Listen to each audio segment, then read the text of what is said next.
Então, vamos lá para os públicos propriamente ditos da averiguação cadastral 2024.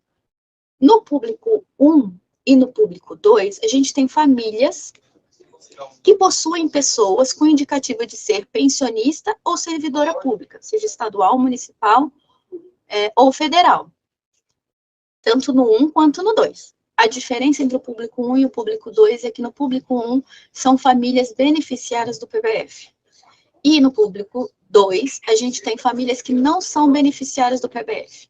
A gente sempre faz essa divisão, tenta fazer essa divisão entre beneficiários do PBF e não beneficiários, por conta do próprio acompanhamento e das repercussões nos benefícios e no cadastro. Então, nesses públicos, tem pessoas que a gente identificou como pensionista ou servidor.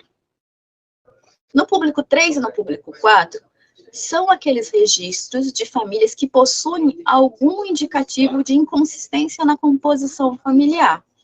Então, são famílias que a gente identificou pessoas com domicílio no exterior, a partir do batimento da CGU, ou famílias com inconsistência na sua composição estão atualmente como unipessoais, mas podem não ser unipessoais.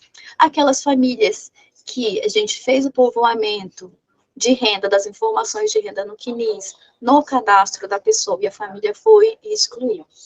Então, a gente tem aqui, no público 3 e 4, diferentes composições familiares. A gente não tem só famílias unipessoais. No público 1 e no público 2, a gente também tem diferentes composições familiares.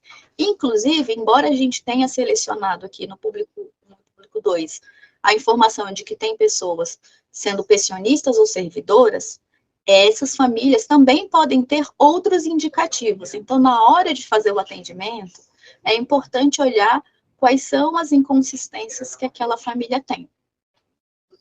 No público 5, no público 6 e no público 7, são os casos de famílias estritamente unipessoais, que é necessário ver a composição familiar, é necessário fazer a inserção dos documentos no sistema do cadastro único.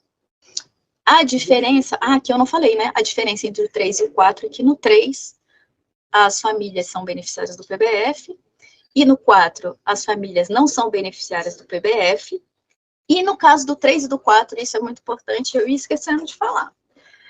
A entrevista em domicílio é obrigatória no caso do público 3 e do público 4. No 5, aí voltando a falar do 5, do 6 e do 7.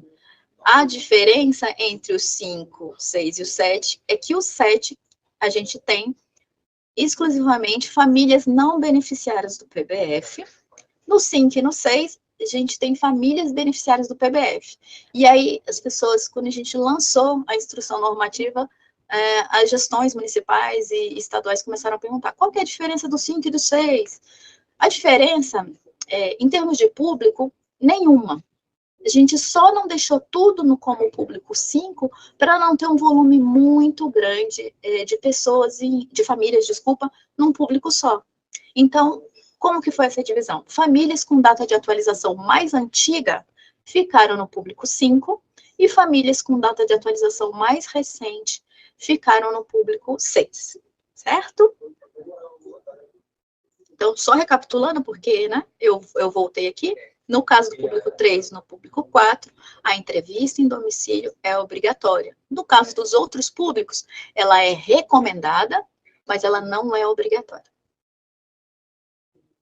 Com relação à revisão cadastral, a gente tem as divisões dos públicos de acordo com as datas da última atualização da família.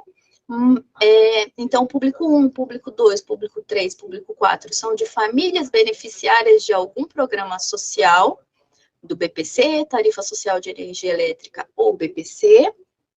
No caso do público 5, são cadastros desatualizados de famílias não beneficiárias desses programas sociais. Então, no caso do público 1, são cadastros desatualizados com a data da última atualização cadastral, outubro de 2019 a dezembro de 2020. No caso do público 2, a data da última atualização dessas famílias foi de janeiro de 2021 a junho de 2021.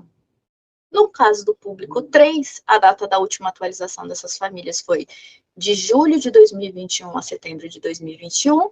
No caso do público 4, a data da última atualização das famílias foram de outubro de 2021 a dezembro de 2021.